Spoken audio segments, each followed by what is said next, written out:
The 2022 season is over. Let's talk about it.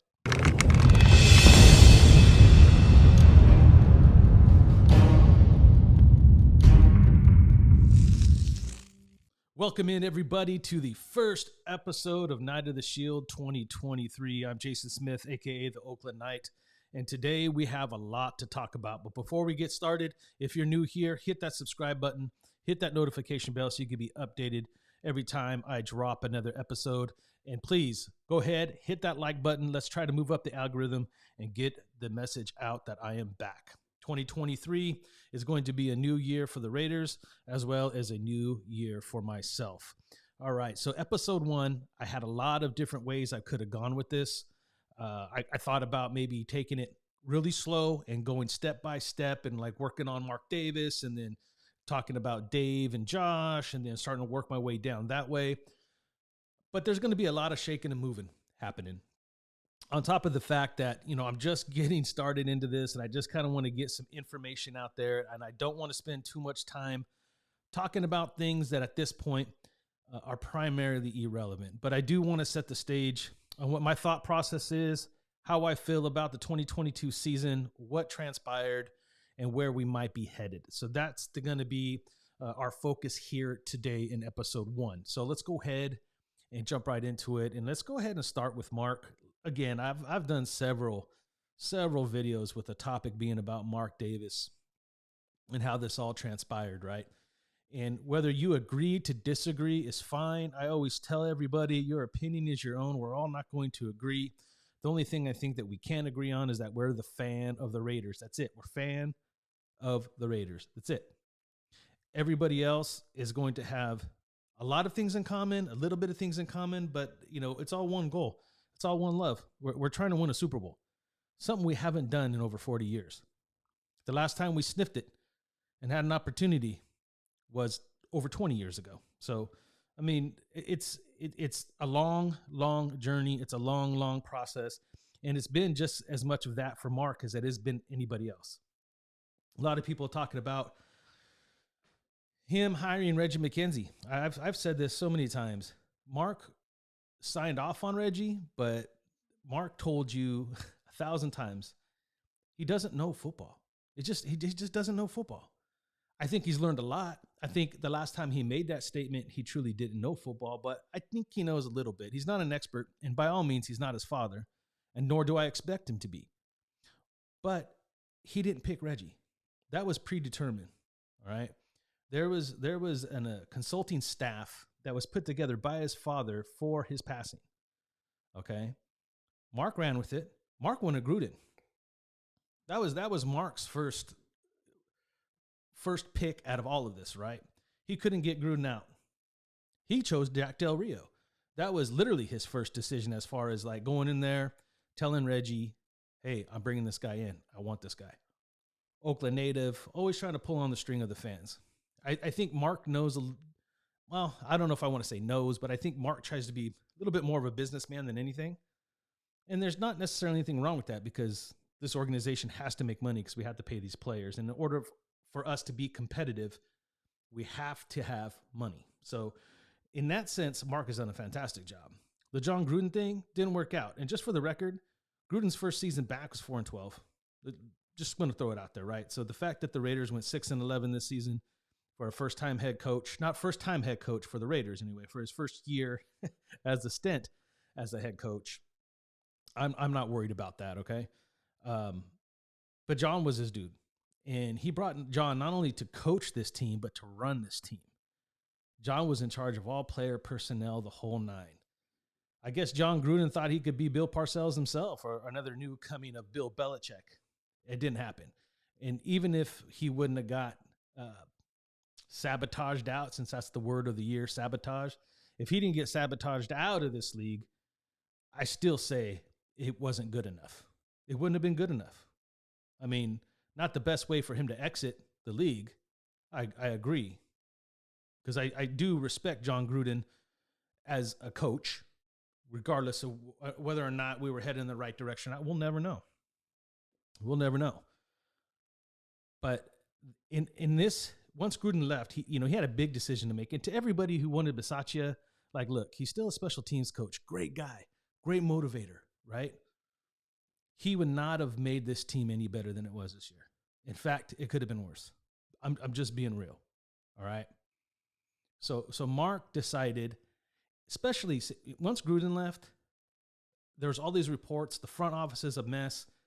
I don't want to sit here and play advocate for Mark Davis because I'm not. Like he is just as much in a position to win, have to win, as anybody else, as just like the fans, right?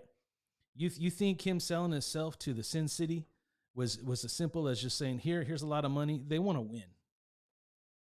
Winning cures all. And he is desperate. And he is so desperate, mark my words. The only thing that does not make Tom Brady a Raider is Tom Brady. Period. And we'll get into that here in just a few. But Mark went out last year, got a new president. He brought in Dave and Josh. Say what you will, they come from a very successful coaching tree, an environment of success, hard work, and they're doing it their way. They're not necessarily doing it the Patriot way, and I'll get into that in just a second too, because I think there's I can't remember if I said it last episode or not, but Mark went out and rebuilt this thing, and that's why Mark is being a little patient. I don't think he's going to give them as much rope as he would in any normal situation, because he really needs this thing to turn around quick. And I know that's not the word that they're using, and he does agree that it's going to take some time to change the culture and really build something special. It doesn't happen in one season. And I agree. But that doesn't mean that these guys are the answer either. They still have to do it, right? That's what we're waiting for. These two gentlemen got to implement their system and do it. And the cool thing about it is, they coexist. One's been trained as a general manager. The other one's been trained as a coach. They agree. They understand. They have the same philosophy. They're moving forward. They're agreeing with one another. There's no disagreements. There's no arguments. There's a lot to be excited about when it comes to these two individuals, friends, and coworkers. Okay. Does Josh at this point, though, and I think he did in his presser. I really do. I think he realizes, hey, he has some work to do, right? It wasn't perfect. But there is some things, and like I said, I don't want to spend a lot of time making excuses for these guys because I don't really have any. If we're going to put, which everybody does, right? Everything usually tends to fall on the quarterback. Well, if it's going to fall on the quarterback, the head coach has to be right there with him. And so if we're moving on from a quarterback perspective, then Josh has to own it right now. And that's priority one, by the way. And that's going to be the last part of episode 1 is kind of looking at that and what may transpire and what I think needs to happen. Because I think we learned a lot yesterday about Jarrett Stidham. But when it comes to Josh, he's offensive minded. That's his bread and butter. Outside of the Rams, I mean, he's been a stellar play caller. Say what you will about him as a head coach. From a play caller perspective, this guy nails it. He gets it, right? But let's be honest.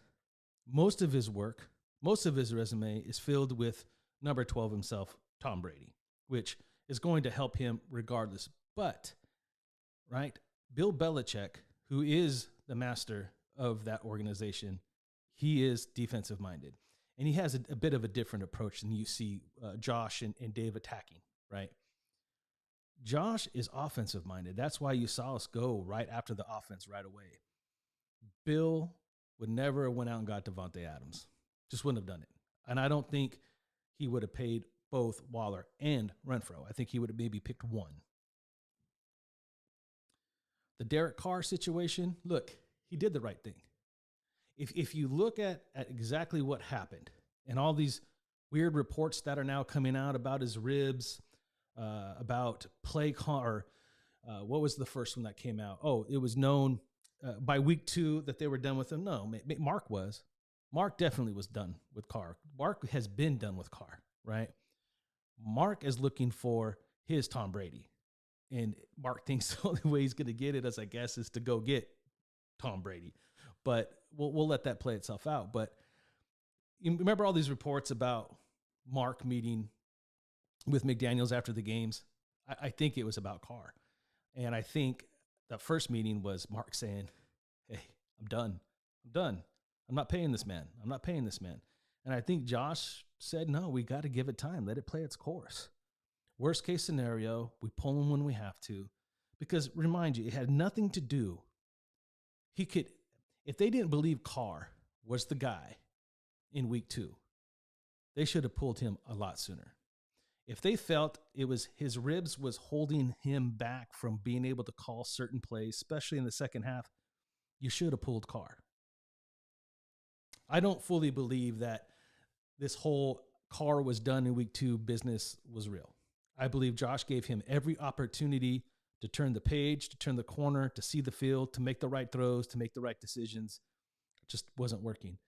Maybe Carr finally got burnt out. Maybe Carr was just tired. Maybe Carr heard the rumblings that Mark was done with him anyway. And he was trying to fight, but he just felt like, I'm not going to be here next year. Maybe he just got that feeling, right? And that's what got him all emotional. I think he knew that Mark did not want him. I think that might have even been discussed. Someone maybe even dropped that to him or something, right? Like maybe Josh even said, hey, you got to pull this out, or look, you're going to be gone. We don't know. Maybe David will finally come and tell his story. I don't think it'd be wise. I think it'll hurt the character of Derek Carr, but that's neither here nor there. And for everybody that fully supports Derek Carr and felt like he was done dirty, if he was going to be done dirty, they didn't need to sabotage anything. They held all the power. They didn't have to give him the make-believe contract if that's what it was. It was a prove-it contract. If Derek Carr would have came in here, picked up on the system, and slung that ball around, and Devontae look at the numbers. Look at the numbers, right? Devontae Adams had an amazing year. Josh Jacobs had an amazing year, right? It wasn't the play calling. It wasn't McDaniel's play calling. Everybody said it. Even Derek admitted it. Got to execute. We got to do our job. It takes all 11 players. And unfortunately for Derek, it all falls on him regardless. But if you go and you listen to anybody in the league, all right, get game tape. You don't need the all 22 tape to see that Derek Carr was missing plays. And it's unfortunate because I do believe in Derek Carr. I still do. And I wish him the best in his future. And if he lands in the right situation with the right weapons, the right coach, and they understand to put him in a certain style of offense, he has the skill set. I've said that forever, and I still stand by that. Just not with Josh in the system. Time ran out, 9 years. It was the same with Matthew Stafford, right? We could blame Detroit all we want. And we could blame the Raiders too. It has been very inconsistent around here. So Derek has a chance to prove us all wrong and go do it. And I hope he does because, he was a stand-up guy. He really did bring some stability in that position. But we need more than stability. We need a baller. We need a star. We need someone to take it to the next level. This offense has the weapons. Needs work on offensive line, for sure. But honestly, it's not Josh. And furthermore, the last thing I want to say about Josh, and then I want to get into the quarterback situation, and we'll wrap up episode 1. Baby steps. I got to get back here, guys. With Josh McDaniels, it's not just about building an offense. He knows it, right? He knows what he's trying to build. He knows what he's looking for. He knows what it takes to be successful in his scheme. But the one thing he didn't know was these players, how they were going to adjust to his coaching style, how they were going to adapt to his offense, how quickly or not quickly they were going to learn this offense and be able to be on the same page as each other. That will dictate your play calling as well. Derek Carr being at the top of that, right? But it wasn't just Derek Carr, right? Even Devontae had to know the system, get on the same page with Derek, and across the whole board. This offensive line, it started off looking scary. It got a little bit consistent. It got a little bit better, but it never played at a level where I guarantee you Tom Brady's going to feel comfortable playing behind that offensive line, to be honest with you, but we'll see. But then again, there's time, money, and draft picks to fix that as well. So I'm not worried about that. But my whole point is McDaniels had to learn his players too. And I think when Jarrett came in, it was fresh, it was new. He knew the system. Hey, I do think it opened up the playbook, not because Carr was being sabotaged, but just because Jarrett had a better understanding of the playbook, which will allow him to do more things in more different type. Completely changes the way he can call the game. Fact. And if Derek Carr truly didn't know the system, I believe he knew the system, but not like Jarrett, right? He's been in it for 4 years, which is going to be a key point to what I'm going to say about Jarrett in the big picture of things. It's not like he had 4 years in it, right? So Jarrett automatically, from a knowledge standpoint, not from a skill standpoint, but from a knowledge standpoint, really honestly probably gave us a better chance to win than Derek alone, right?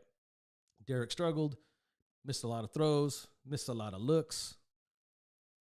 So we had to see what we had in Jarrett Stidham. He's never started a game. Came in San Francisco, and just everything went his way. And the one thing that stood out the most is that he could spin the ball. He knew the offense. He had great vision. In my opinion, he has really good vision. And he's not afraid to ad-lib, make plays, right? Break out. I think against the Kansas City Chiefs, he maybe gave up too quick and chose to run, but it was effective. We kept moving the chains. But it was funny because when I was watching the Chiefs game yesterday, I thought to myself, this man's not a rookie. This is his 4th year in the league. Yes, it's his second start, and I'm willing to give a little bit of extra rope on his leash a little bit there to say second start, but honestly, he's 27 years old. Been in the system 4 years. And I just don't think the offense was as crisp as I would have liked to see it. Now, the offensive line did not play good. They did not play good in that game whatsoever. And that really changed probably his anxiety levels and how he was seeing the field. And maybe that's what was making him run a little too soon. But he wasn't trying to do Patrick Mahomes type, keeping his eyes up the field and making a throw. I knew he threw one into the ground, same as a sack. So you could tell that the pressure got to him, right? My whole point of bringing this kind of stuff up is I think Jarrett would be a great bridge quarterback, but I don't think I saw enough to bank everything on Jarrett Stidham. Meaning, regardless if we go get Tom Brady, okay? And I do believe we should sign Jarrett. Jarrett's going to be the backup. I don't think Jarrett gets a starting job anywhere else. I think he's going to be a backup somewhere else too. But it would make sense for Jarrett to re-sign with us, even if we get Tom Brady, because Tom Brady is 46 years old, going to be 47 years old. I mean, he's one hit from being done. So Jarrett still may have an opportunity. So I think insurance policy, regardless, we should bring Stidham back. Now, as far as like Tom Brady, goes, like he's coming. He's coming unless he doesn't want to, period. Mark's already got the checkbook out. It's already filled out. All he has to do is get the okay, the nod. He signs it. It's signed, sealed, delivered. Brady would be a Raider. Now, at this point, too, I don't care about if we get anything for Derek or not. It's irrelevant. We like to get some type of compensation. But if we get nothing, we need to be safe. We need that money to put into the rest of the team. But from a quarterback perspective, regardless, Stidham is not the future. He's not. Next year will be his 5th year in the league. And they're going to get Brady. And if Brady comes in, or Jimmy G. Regardless, we could use a guy like Stidham as the backup, and it's his best opportunity. I think Jarrett returns. I think it would be the wise thing to do.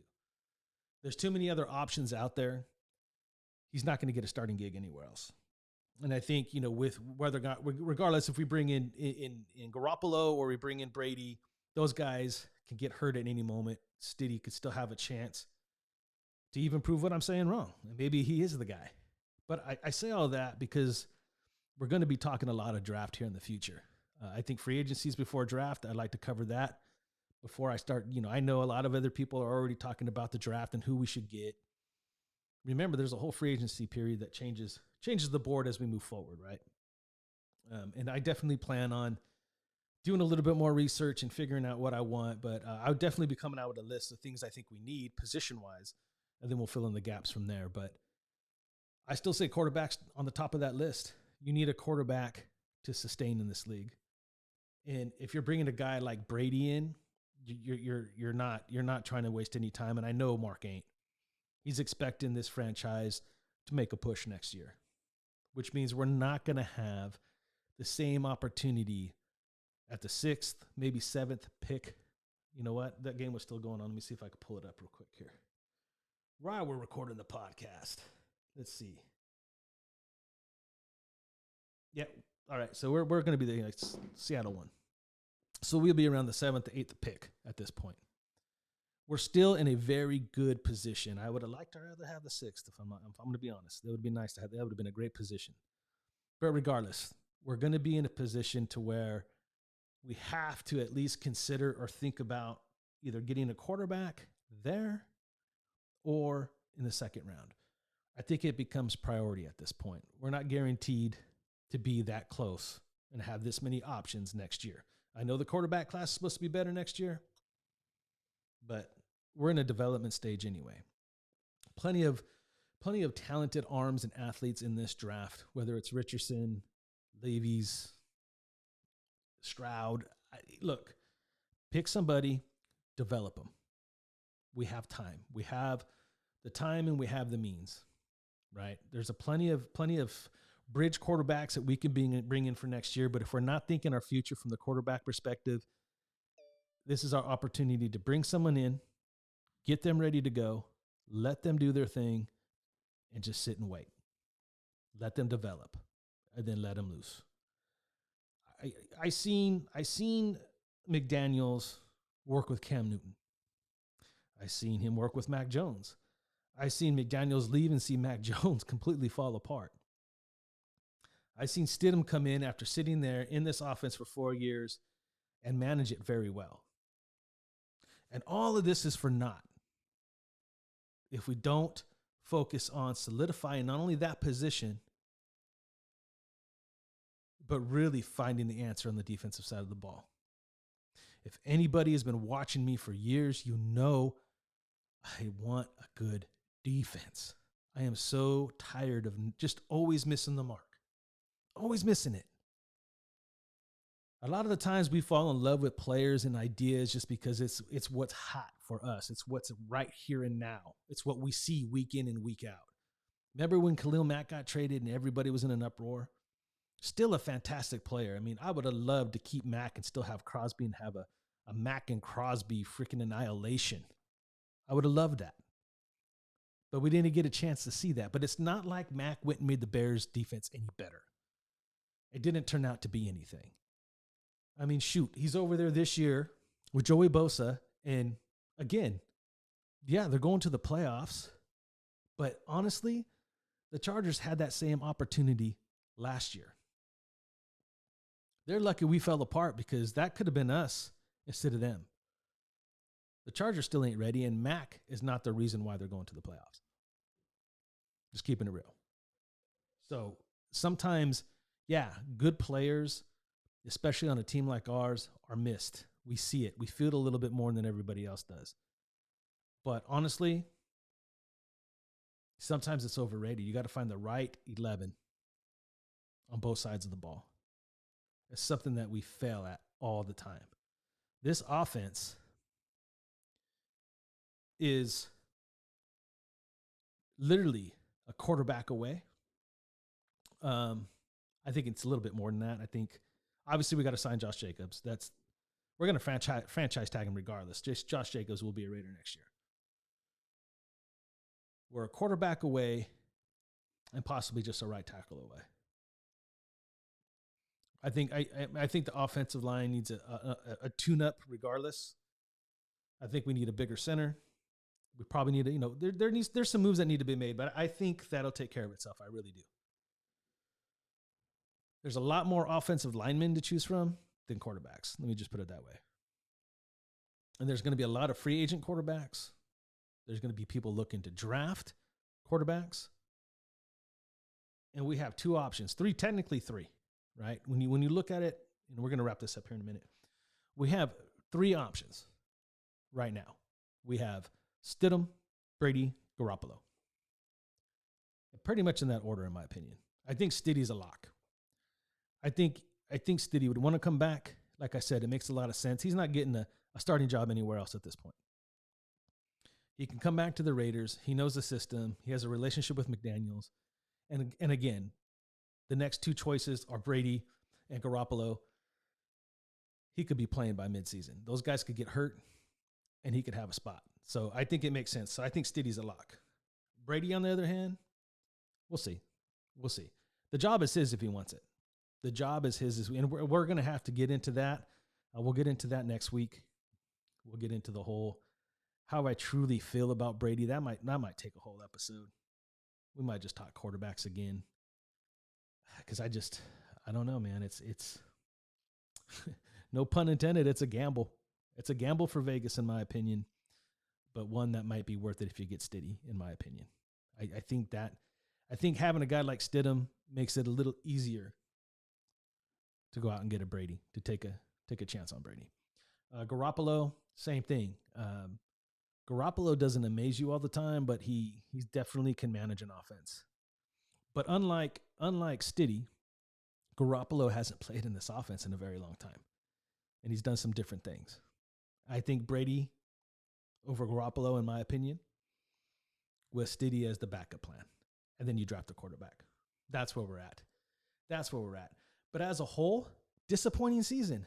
But I want to make this last statement before I go, okay? It wasn't Mark Davis. Mark Davis had nothing to do with this, except for he's the one who did not want Carr. So everybody that's uber pissed that Carr's not here anymore, then your attention can be on Mark Davis, sure, because that's where that came from. From a Dave Ziegler and a Josh McDaniels standpoint, year one, I'm not too disturbed. In fact, I'm a little bit impressed because the thing that I was looking for the most did not hit its mark. But I guarantee you it was quarterback related. And I think you're going to see a completely different offense as far as production goes, as he's not changing his scheme. You're going to see a whole different production on the offensive side of the ball next year. That'll be consistent, steady. He's going to bring back a lot of the same guys that are now going to be year two, and they're going to have a general back there. They're going to be delivering the football. You already seen it. You already seen it in the throws, right? And how this offense operated with Stiddy even, right? It's going to get better than that. That's what I believe. But he's an offensive-minded coach. That's what I expected. Where I got let down was on the defensive side of the ball. And I never once felt that we were Super Bowl contenders. And sure, everybody every year has an opportunity to make the playoffs. But even if we would have found a way, even if Stiddy was the guy early on and this offense came to life, there's no way you could convince me that this defense would have been good enough to take it to the next level. No way. So to me, it's all irrelevant. It's all irrelevant. I think McDaniels did what he did. It is what it is. It was not perfect. It was not pretty. You don't have to be happy. This is not an endorsement for any of it. It's fair. It's fair to be upset. This is beyond 20 years of dealing with the same mediocrity from this organization, and everybody has a right to be upset and want more. But I still believe that this is the best we've been from a front office perspective and a head coach that see eye to eye, has a pedigree, a background, just from the offensive point of view, okay? With an opportunity to take it to the next level and the weapons. We had the league's leading rusher, y'all. We finally had a receiver that got nearly 1,600 yards receiving, right? We got Waller. We got Renfro that didn't play the whole season, but showed what they could be. We haven't even seen this offense at its prime yet. So I'm not worried. I'm just saying, be pissed, but be hopeful at the same time, because there's still an opportunity. And no, the answer is not number 12 exactly. Not unless you put money and figure out this defense. And whether or not Patrick Graham's here or not, we'll find out in the next month or so. I think he'll be back, but I think you're going to have to open up the wallet. It could be done. You could rebuild it quick. We'll see. Anyways, thank you if you made it this far into the podcast, episode 1, 2023 of Night of the Shield. Thank you. If you're new here, hit that subscribe button, that notification bell, so you can be updated every time we drop another video. And man, hit that like button for me. Let's try to bring some life back. I'm going to be more consistent.